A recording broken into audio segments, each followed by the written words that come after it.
The third sister, otherwise known as Reva, is one of the most ruthless and complex Inquisitors to date, with a highly conflicted perspective of the Empire, the reign of Darth Vader, and immensely complicated feelings about Obi-Wan Kenobi. As a vengeful, hateful Force wielder who is only interested in her own lust for revenge, Reva has quickly grown into a fan favorite within just a few short episodes. In the 5th episode of Kenobi, we come to learn more about her backstory and the reasons behind her conflicted viewpoints on Vader, including her childhood and her incredibly tragic backstory. It is revealed that she was a youngling during the events of Order 66, Operation Nightfall specifically at the Jedi Temple, and was presumed dead during Anakin's slaughter at the Temple and slaughter of the younglings. While Reva explains that she hid among the bodies, her story is intercut with flashbacks where it is revealed that she not only witnessed a newly formed Vader slaughtering her friends before her, but that she herself was directly stabbed by Anakin. This left her severely injured, and though the exact circumstances under her escape have yet to be revealed, we are left to wonder how a child survived such a serious injury and the dark implications that it had for her as a character and for her future.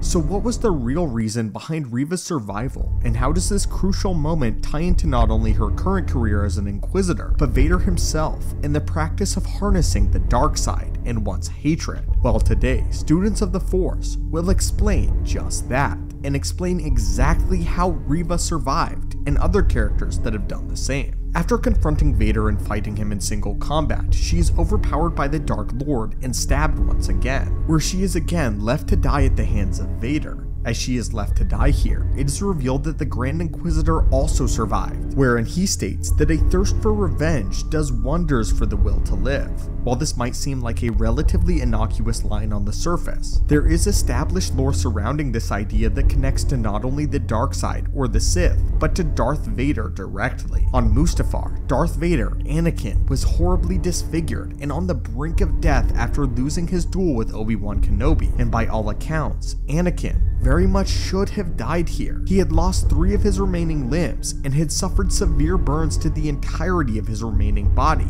and there was no practical way for him to have survived. It has been explained, however, in canon that it was his hatred and his rage which was able to keep him alive long enough for Palpatine to salvage the charred remains of his latest Padawan and latest apprentice. He was able to achieve this by embracing the dark side fully in this moment, and allowing his hatred to fuel his will and his ability to keep living for the sole purpose of revenge. In this moment, it was quite literally Anakin's rage and his desire for revenge that gave him the additional strength to continue to live, and he did this by channeling the dark side with the fullest extent of his willpower. Not only did this solidify his tie to the darkness, but this ability is how many Sith Lords have been shown to survive grave injuries in the past that should have otherwise been fatal. Another prominent example of this is that of Darth Maul, who was cut in half by a Padawan Obi-Wan on Naboo. While he too should have died of his injuries, his rage and lust to get even with Kenobi kept him alive by channeling the dark side throughout what remained of his body. This allowed Maul to survive his fall, reconstruct a set of makeshift mechanical legs, and carry on with his life for an additional 30 years. This also had incredibly sad implications for Reva, which paint her origins in a far more tragic light than we've already been shown. This would most likely mean that she first channeled the dark side as a very young child, essentially a youngling, lying dead at the hands of her idol and hiding among the bodies of her former friends whom she called family in the latest episode. It would mean that during this time, Reva, lying near dead under the bodies of her fallen friends, embraced the dark side just to survive, as she had no choice, and her death might have been her transition into the darkness that led her to ultimately becoming an Inquisitor. But not just hatred and revenge for the sole reason of having it, but hatred and revenge channeled towards Lord Vader. By the time she would have received medical treatment and the necessary care to get back on her feet, she would have likely already been ensnared by the dark side fully, and destined to follow the path of an Inquisitor. There is a case to be made that if she had not been injured, she would have been able to find a new trajectory in life following the collapse of the Order, as of course she had not yet been corrupted by the dark side. Another important thing to note is that in the past in Star Wars canon, we know that Inquisitors have been turned to the dark side of the Force because of loss and pain. Just look to the second sister in Trilla, who was turned to the dark side of the Force after extensive torture at the hands of Lord Vader and the Empire, meaning that it is also this pain that contributed to Reva's fall and embrace of the dark. Seeing as the darkness had already taken hold of Reva, she was compelled to follow the path of power that would start her on her quest as an Inquisitor. This not only led her to continue her mission for revenge against Anakin Skywalker, but gave her an avenue in which to do so. After his rise as Darth Vader, Reva was able to uncover the newly awakened Darth Vader used to be the famed war hero and Jedi General Anakin,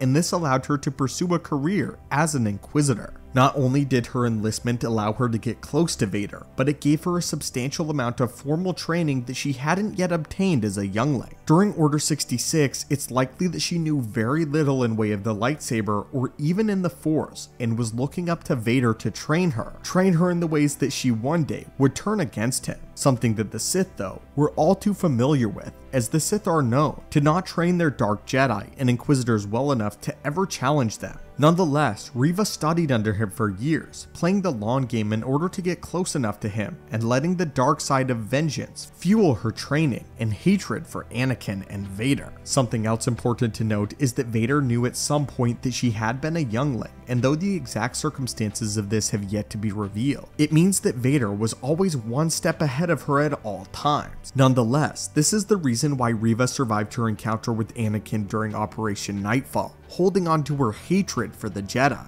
the betrayed Jedi, and her hero, Anakin Skywalker, and this is also likely why she will survive her second injuries. But anyway, students of the Force, what are your thoughts on this explanation? And does this hold up as an adequate reason why she was able to survive a near fatal wound as a young child? And if not, what other explanation would you like to see arise? As always, students of the Force, thank you so much for watching the channel.